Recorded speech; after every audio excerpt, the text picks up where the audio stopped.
نحمده ونصلي على رسوله الكريم والمهدي الموعود عليه الصلاة والتسليم. أما بعد فقد قال الله تبارك وتعالى في القرآن الحكيم والفرقان العظيم. أعوذ بالله من الشيطان الرجيم. بسم الله الرحمن الرحيم. أفمن كان على بينة من ربه صدق الله العلي العظيم. شروع اللہ کے نام سے جو رب المشرقین و رب المغربین ہے، جو تمام انسانوں اور جنات کو اپنی معرفت کے لیے پیدا فرمایا ہے۔ اس دنیا میں ہر ایک آنا ایک مقصد و ضرورت کے تحت ہی ہے۔ عزیزان محترم، آج کی اس مختصر سی تقریر یا گفتگو جو آپ سمجھیں وہ ہے ضرورت بعثت مہدی موعود علیہ السلام۔ مختصراً طور پر انشاءاللہ العزیز بات رکھنے کی آیت شریفہ کے ذریعے سے کوشش کی جائے گی۔ تو اس بات کا ہمیں بخوبی علم ہو گیا کہ ہر ایک کا دنیا میں آنا ایک مقصد اور ضرورت کے تحت ہی ہوتا ہے، اور پیغمبروں کا آنا اور خصوصیت سے نبی آخر زمان صلی اللہ علیہ وسلم کی بعثت اللہ کے دین اور اس کی بندگی کے لیے ہے، اور حضرت مہدی آخر زمان علیہ السلام کی بعثت احسان و خدا کی معرفت کے لیے ہوئی ہے، جس سے دین کی تکمیل ہوتی ہے، ورنہ مہدی علیہ السلام کی بعثت کے بغیر دین مکمل نہیں ہوگا۔ چنانچہ سورہ ہود آیت نمبر 17 میں ارشاد باری تعالیٰ ہے، پس کیا وہ شخص جو اپنے رب کی طرف سے حجت پر یا روشن دلیل پر ہو۔ اس آیت شریفہ میں من سے مراد من سے مراد حضرت مہدی موعود علیہ السلام ہیں۔ بزرگان دین اپنی کتابوں میں تحریر فرماتے ہیں کہ حضرت مہدی موعود علیہ السلام نے اس آیت شریفہ کے بیان کے دوران فرمایا، یہ من خاص ہے اور اللہ تعالیٰ کا حکم ہوتا ہے، اس سے مراد فقط تیری ذات ہے، اور صحیح وہی ہے جو مہدی موعود علیہ السلام نے اللہ کے حکم سے فرمایا ہے۔ حاضرین، اب اس آیت شریفہ کے معنی اس طرح ہوں گے، جو شخص یعنی مہدی موعود علیہ السلام اپنے پروردگار کی طرف سے روشن دلیل پر ہو، اور قرآن شریف آپ علیہ السلام کی بعثت کا گواہ ہے، گواہی اس بات کی کہ مہدی اپنے ہر قول میں سچا ہے، اور قرآن سے پہلے موسیٰ علیہ السلام کی کتاب بھی گواہی دینے والی ہے کہ مہدی صادق ہے، اور امام علیہ السلام اور امام ہے جو محمد صلی اللہ علیہ وسلم کی امت کو ہلاکت سے بچانے آئے گا۔ جو لوگ آپ کے زمانے میں ہوں گے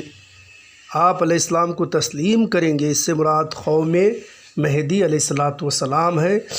جو لوگ مختلف فرقوں میں ہوں گے اس من کا یعنی مہدی علیہ السلام کا انکار کر کے اس حال میں کہ وہ اللہ کی حجت پر ہے، پس دوزخ اس کا ٹھکانہ ہو۔ اے نبی صلی اللہ علیہ وسلم، اللہ کا مخاطب ہے، اللہ مخاطب کر رہے ہیں، اے نبی صلی اللہ علیہ وسلم، آپ مہدی علیہ السلام کی نسبت شک میں مت رہو، کیونکہ وہ اللہ کا خلیفہ، کیونکہ وہ اللہ کی طرف سے کیا ہے، یقیناً حق پر ہے۔ عزیزان محترم، یہ آیت شریفہ ہے جس کو مہدی موعود علیہ السلام نے جس انداز سے پیش فرمایا ہے، اور اس کے معنی آپ کو بخوبی سمجھ میں آ گئے ہوں گے کہ اللہ خود نبی سے ارشاد فرماتا ہے کہ آپ مہدی کی نسبت شک میں مت رہو، کیونکہ وہ آپ کے رب کی طرف سے یقیناً حق پر ہے، یعنی جس کی بعثت، جس کی ذات گرامی اللہ کی طرف سے ہے، حق کی طرف سے ہے، اور وہ روشن دلیل ہے، دلیل حجت بن کر آئی ہے۔ لیکن اکثر لوگ کیا ہے، اکثرہم لا یؤمنون، اکثر لوگ ایمان نہیں لائیں گے۔ ناظرین، قرآن شریف کی اس آیت سے ثابت ہو گیا کہ آپ کی بعثت ضروریات دین سے ہے اور دین کے مکمل کرنے کے لیے ہے اور اللہ کی معرفت کے لیے ہوئی ہے۔ اور حضرت مہدی موعود علیہ السلام کی بعثت کے تعلق سے حضرت عبداللہ بن مسعود رضی اللہ تعالیٰ عنہ ابو داؤد جلد نمبر 4 صفحہ نمبر 486 میں روایت بیان کرتے ہیں کہ فرمایا حضور اکرم صلی اللہ علیہ وسلم نے، یہ دنیا اس وقت تک ختم نہیں ہوگی جب تک کہ میرے اہل بیت میں سے ایک ایسا شخص نہ ہو، یعنی مہدی موعود علیہ السلام، جو میرے ہی نام والا ہوگا، وہ اس کے باپ کا نام میرے باپ کا